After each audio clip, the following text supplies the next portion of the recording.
시사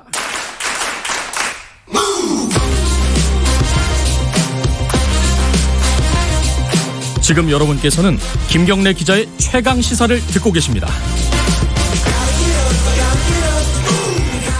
네, 김경래 최강 시사 듣고 계십니다. 지난주에 굉장히 화제가 됐던 영상입니다. 다들 보셨을 것 같은데 전두환 전 대통령이 12.12 그 당일에 측근들과 함께 기념 오찬이라고 해야 될까요? 점심을 먹는 모습이 공개가 됐습니다. 건강이 굉장히 안 좋다는 얘기가 있었는데 반주까지 곁들이면서 아주 호화로운 점심을 먹는 모습에 다들 좀 분노하신 분들이 많았을 겁니다. 그 영상을 직접 확보하신 분입니다. 요새 굉장히 핫한 분입니다. 요새 말로 하면은 정의당의 이만솔 부대표님 스튜디오에 모셨습니다. 안녕하세요. 네, 반갑습니다. 이만솔입니다. 예, 아침 일찍 나와주셔서 감사합니다. 요새 바쁘시죠? 그 영상 공개하고 인터뷰 요청 이런 것들이 굉장히 많을 것 같은데. 네, 많이들 궁금해하셔서 네. 최대한 많이 좀 찾아다니면서 설명을 쭉 드리고 있습니다. 그 궁금한 게 많아서 아마 사람들이 부를 거예요. 제일 궁금한 게 속된 말로 이분은 왜 이렇게 전두환에 대해서 관심이 많으신가? 이게 제일 궁금한 부분들이 많을 거예요. 어떤 계기가 있으신가요? 일단 제가 현재 정의당 소속의 서대문 구의 의원인데요. 네. 제가 우리 서대문 구민들 31만 명 다 잘 모시겠습니다라고 말씀은 드리지만 네. 그중에 이 서대문 연희동 거주하는 전두환 씨만큼은 잘 모실 수 없는 정도가 아니라 그 사람을 좀 역사의 법정에 세워야 한다라는 네네. 강한 소명의식을 갖고 있습니다. 근데 이제 서대문구 구의원들은 되게 많잖아요. 근데 이만솔 부대표께서는 특별히 전두환 씨에 대해서 뭔가 계속 추적을 해야 된다, 감시를 해야 된다 이렇게 생각하시는 그래도 계기는 좀 있을 것 같아요. 좀 말씀 좀 해주시죠.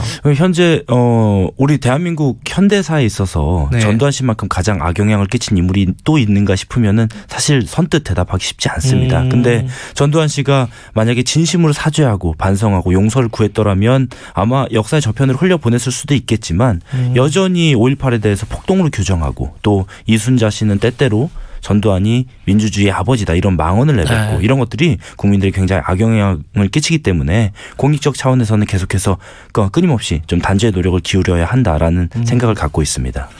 사실 이제 관심을 가지는 거는 쉬운데 이렇게 저번에 지난달이죠. 골프 회동할 때도 찍으신 게 이만솔 부대표잖아요. 네, 그렇습니다. 왜 이렇게 정보가 많으신가? 어디서 이렇게 그 일정 파악하기가 쉽지가 않잖아요. 저희들도 전두환 씨에 대해서 취재를 많이 해봤었는데 이렇게 쉬운 일이 아니거든요. 어떻게 이렇게 정보를 많이 갖고 계신 건가요? 전두환 씨에 대해서? 그래서 골프장 같은 경우는 네. 저도 한 10개월 정도를 추적을 한 끝에 쉬운 일이 아니었군요. 그 사이에 이제 여러 번 허탕도 치고 그랬는데 네. 여러 번 좀 놓치다 보니까 일종의 패턴 같은 게 나름대로 좀 발견이 되기도 하고 그래서 지난달에는 전날 다음날 강하게 예측이 좀 됐었습니다. 그런 경우가 있었고 이번에 기념오청 같은 경우도 이제 설마 하는 마음이 제일 있었어요. 왜냐하면 그래도 그날 당일만큼은 자중하지 않을까. 12.12가 아주 또 역사적으로 본인들에게나 국민들에게나 어떤 의미에서든 굉장히 의미 있는 날이기 때문에 근데 네. 그날 같은 경우도 제가 이제 세세하게 다 말씀드리기는 어렵지만 네. 제보라든지 혹은 제가 이제 추적 잠복 그리고 네. 서대문 구의원으로서 제가 갖고 있는 주민들께서 주신 권한들을 활용을 해서 계속해서 추적을 이어가고 있습니다. 근데 이건 좀 사소한 거긴 하지만 그 식당이잖아요. 네. 식당의 화면은 아마 제가 기사로 읽어보니까 이 종업원인 것처럼 하고 들어가셔서 찍은 것 같더라고요. 맞나요? 그 이제 경위도 네. 제가 세세하게 다 밝히긴 좀 곤란한 부분이 있어요. 왜냐하면은 네. 이게 제가 벌써 2번이나 전두환 씨 포착을 했지만 네. 아직 끝난 게 아닙니다. 네. 계속해서 또 여러 가지 밝혀내야 할 부분들도 있고 네. 가장 핵심적으로는 5.18 발포 명령 진상규명까지 남아있기 때문에 제가 아직까지는 그 경위를 다 공개하기 어렵고 언젠가 때가 되면 모든 걸 속시원히 밝힐 날이 있을 것 같습니다. 일종의 영업비밀이군요. 아직은. 그렇다고 볼 수 있습니다. 그날에 대해서 몇 가지 좀 여쭤볼 게 있습니다. 첫 번째는 아까도 본인께서 말씀하셨잖아요. 12.12 당일날 설마 이렇게 밥 축하하는 자리를 마련할까? 이게 처음에 의심스럽다고 하셨잖아요. 근데 전두환 씨 측에서는 이게 우연히 날짜가 그렇게 잡힌 거다. 특히 이제 같이 밥을 먹은 김장한 목사 일정에 맞추다 보니까 그렇게 된 거다라고 해명하는데 이 말이 맞나요? 어떻게 보세요?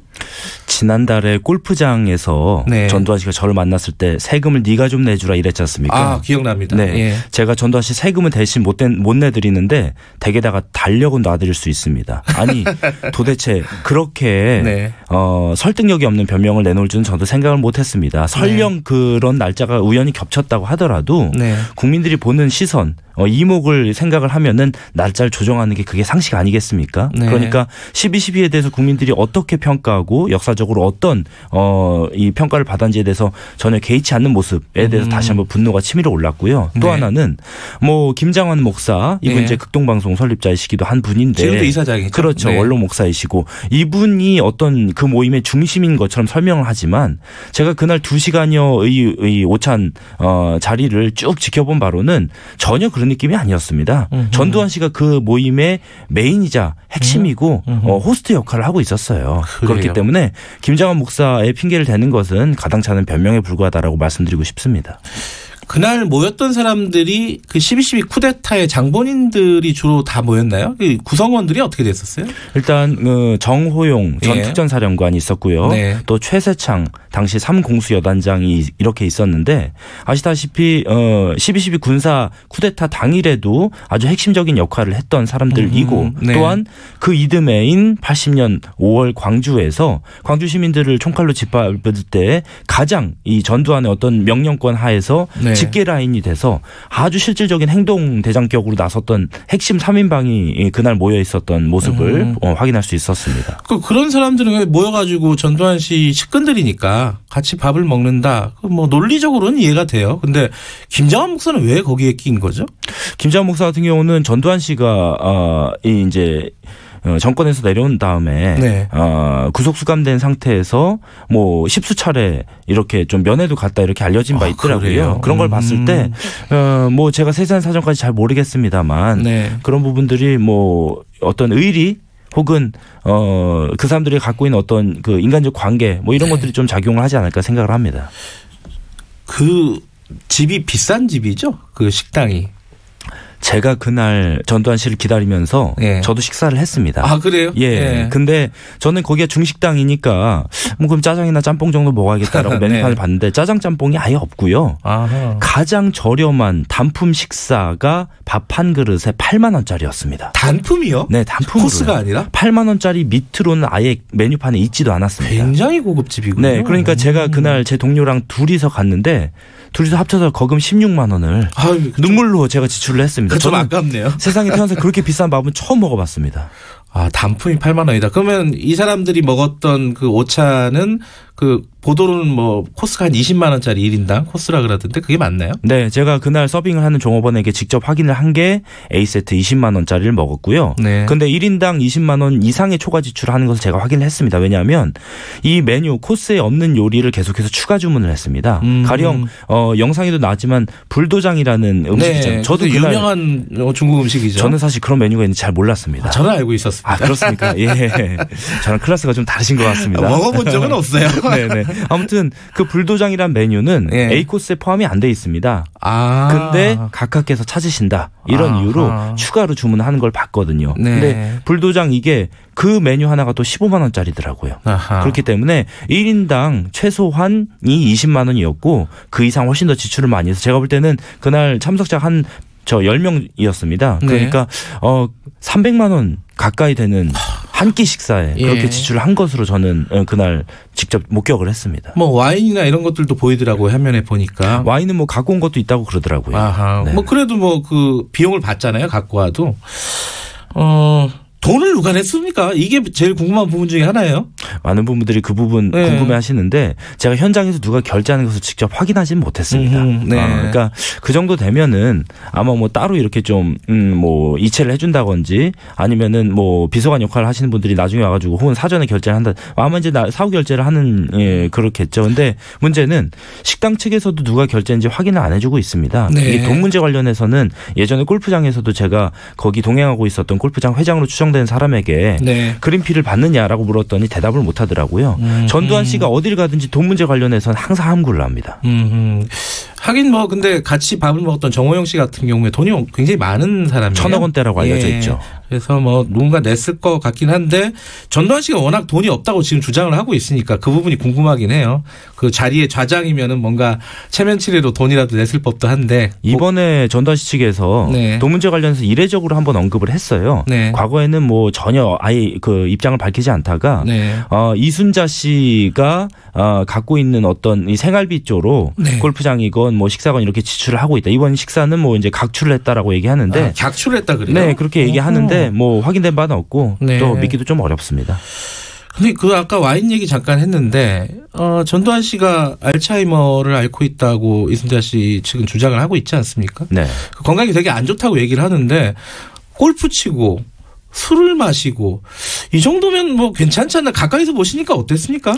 괜찮은 정도가 아니고요. 네. 저도 사실 2번 만나면서 네. 만날 때마다 좀 놀랍니다. 왜냐하면 전두환 씨가 나이가 올해 89. 이제 며칠 뒤면은 며칠 뒤면 90인데 꼭 알츠하이머가 아니더라도 90의 이 노인은 신체 활동상 어떤 기력이 떨어질 수밖에 그럼요. 없습니다. 근데 제가 가까이서 봤을 때는 뭐 건강한 한 60대 70대라고 봐도 무방할 만큼 아주 기력이 넘쳐 보였고 네. 그날 이 식당이 2층에 위치해 있습니다. 근데 참석자들이 식사 마치고 나오면서 각각 엘리베이터 타고 내려가시죠. 이렇게 권유를 했음에도 불구하고 네. 본인이 계단으로 직접 내려왔어요. 아하. 근데 이제 영상에 보셨겠지만 계단에서 난간을 붙잡고 내려왔지 않습니까? 이게 네. 몸이 불편해서가 아니라 그날 전두환 씨가 제가 봤을 때는 꽤 취해 있었습니다. 낮술을 드셨군요. 네, 그것도 네. 와인을 화이트 와인, 레드 와인을 이 종류를 두 가지를 막 섞어서 2시간 내내 아주 꽤 많이 과음을 한 뭐 네. 모습이었어요. 그래서 난간을 붙잡고 오는 게 몸이 불편해서가 아니라 이분이 지금 취해 있었습니다. 아하. 그러니까 90 가까이 된 나이에 2시간 동안 점심을 하면서 술을 그렇게 먹는다. 이거는 신체상으로 봤을 때 동년배보다 한 최소한 10년 이상은 훨씬 더 건강한 신체 나이를 유지하고 있는 것이 네. 저는 좀 2번에 걸쳐서 제 눈으로 확인을 했습니다. 그렇다면은 이제 광주 법원에 지금 출석을 안 하고 있잖아요. 그러면 그때 재판장이 조금 다르게 판단을 해서 출석을 좀 강제해야 되는 거 아니냐 이런 여론이 있을 수밖에 없지 않습니까? 네, 지난달 네. 골프장도 그렇고 네. 이번도 그렇고 재판부에서 충분히 다 보셨을 것이기 때문에 네. 이 법에도 감정이라는 게 있지 않습니까? 법 감정이라는 게 있고 또 국민들의 어떤 분노 이런 것들을 고려했을 때 네. 그리고 가장 핵심적으로는 전두환 씨는 벌써 여러 번 재판부를 기망한 것입니다. 그렇기 때문에 이런 것을 엄단하는 차원에서 네. 재판부가 강제 구인을 하는 것이 바람직하지 않겠나 생각을 합니다. 사람들이 조금 분노하는 지점 중에 하나가 이 전두환 씨가 움직일 때 경찰의 경호 인력들이 따라다니잖아요. 네, 네. 그 전직 대통령에 대한 예우가 박탈된 걸로 아는데 그 부분은 왜 이렇게 계속 가능한 것인가? 이 부분은 왜 그런 거죠? 그러니까 뭐 경찰에서 밝히는 것은 네. 이게 전직 대통령 예우에 관한 법률상이 아니더라도 주요 요인에 대한 경우는 할 수 있다라는 입장을 갖고 있습니다. 그런데 네. 아시다시피 현재까지 전두환 씨 경호에 들어간 국민 세금이 100억 원 가까이 됩니다. 그리고 100억 원이나 네, 돼요? 그렇습니다. 그리고 내년도에 예산에서도 이미 수억 원이 책정이 돼 있습니다. 국회 예산에. 그런 것을 봤을 때 국민들께서 이걸 과연 누가 허용하고 납득을 하실 것이냐. 네. 이거는 있을 수 없는 일이기 때문에 경찰 경호 인력을 즉각 철수를 하고 전두환 씨가 정신변의 불안을 느끼면 사설 경호업체에 의뢰를 하면 될 일 아니겠습니까? 근데 경찰 측에서는 뭐라 그래요? 계속 하겠다는 거예요? 아니면 뭐 입장이 있을 거 아닙니까? 이제 서울경찰청에서 경호를 담당하고 있는데 네. 서울청에서는 이미 청장이 뭐 이제 올해까지 뭐 진행을 하고 이후에는 철수를 하겠다라고 하는데 제가 볼 때는 즉각 철수하는 것이 마땅하다고 봅니다. 그리고 골프장을 갈 때나 그리고 비싼 식당에 밥 먹으러 갈 때나 그럴 때조차도 전두환 씨를 경호를 경찰이 해줘야 할 하등의 이유가 이제는 없는 것이죠.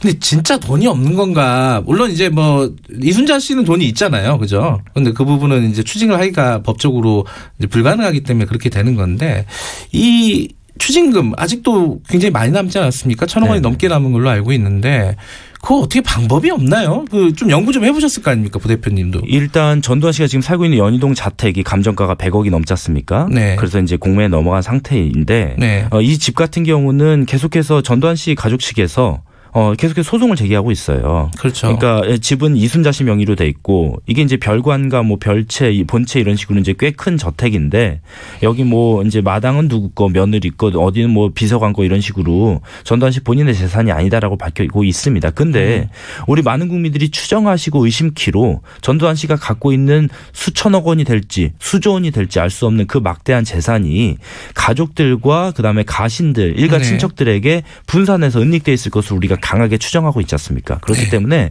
마치 이제 박근혜, 최순실 두 사람을 경제 공동체로 봤듯이 이순자 뭐 그다음에 주변의 비서관 명의로 되는 가족들의 재산, 가신들의 재산은 이 전두환의 경제 공동체 개념으로 일가의 재산으로 봐야 할 것입니다. 그래서 그런 것들에 대해서는 일괄적으로 몰수하고 박탈하는 그런 어떤 특별법 제정 같은 그런 노력들이 반드시 필요하다고 봅니다. 얼마 전에 국회에서 그런 어떤 특별법 관련된 움직임이 좀 있었던 걸로 알고 있는데요. 현재 계류 중인 법안들도 있고 또 보완해야 될 부분들이 있는데 지금 얼마 남지 않은 20대 국회에서 이것이 통과되면 좋겠습니다만 기대하기는 좀 난망한 현실적으로는 일이고요. 좀 어렵죠. 네, 그래서 21대 총선에서는 좀 바뀐 국회 지형에서 반드시 이런 것들이 신속히 처리돼서 전두환 씨가 그러니까 이제 사후가 아닌 그 살아 생전에 끝까지 추진하려는 그런 노력들과 실행이 반드시 돼야 된다고 봅니다. 이만솔 부대표께서는 이번 총선에 도전하시는 거죠? 많은 분들이 이제 좀 특히 최근 두 번째 포착 이후에 많이 물어보시는데 뭐 가능성을 뭐 닫아둘 수는 없을 것 같습니다.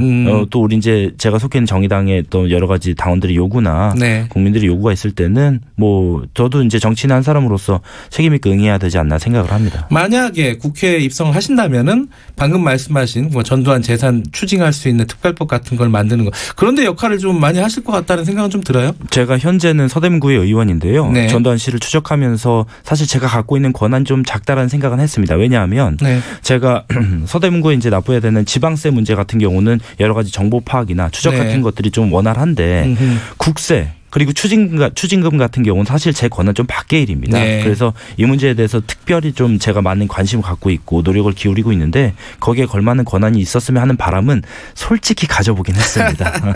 무슨 뜻인지 알겠습니다. 앞으로도 뭐 계속 전두환 씨 추적하실 예정일 거고요. 그죠? 다음에 추적하실 때는 바쁘게 한번 불러야 될 것 같아요. 그때도 한번 인터뷰 응해 주시기 바라겠습니다. 제가 이 말씀을 좀 마무리 드리고 싶은데요. 제가 세 가지 조건이 있습니다. 첫째, 전두환 씨가 5.18 학살의 책임에 대해서 이제라도 인정을 하고 두 번째, 진심으로 반성하고 사죄하고 그리고 마지막 세 번째 추징금과 세금을 모두 완납을 하면 그때 저의 추적은 비로소 멈출 것입니다. 한동안은 추적이 멈추긴 힘들 것 같다. 안 끝날 것 같다는 각오를 하고 있습니다. 네, 오늘 아침 일찍 나와주셔서 감사합니다. 예, 고맙습니다. 정의당의 임한솔 부대표님이었습니다. 네, 김경래 최강시사 1분 여기까지 해야겠네요. 관련된 얘기 하다 보니까 여러 가지 한자성어가 떠오릅니다. 후한무치, 아나무인, 인면수심, 적반하장 여러 가지가 많이 떠오릅니다.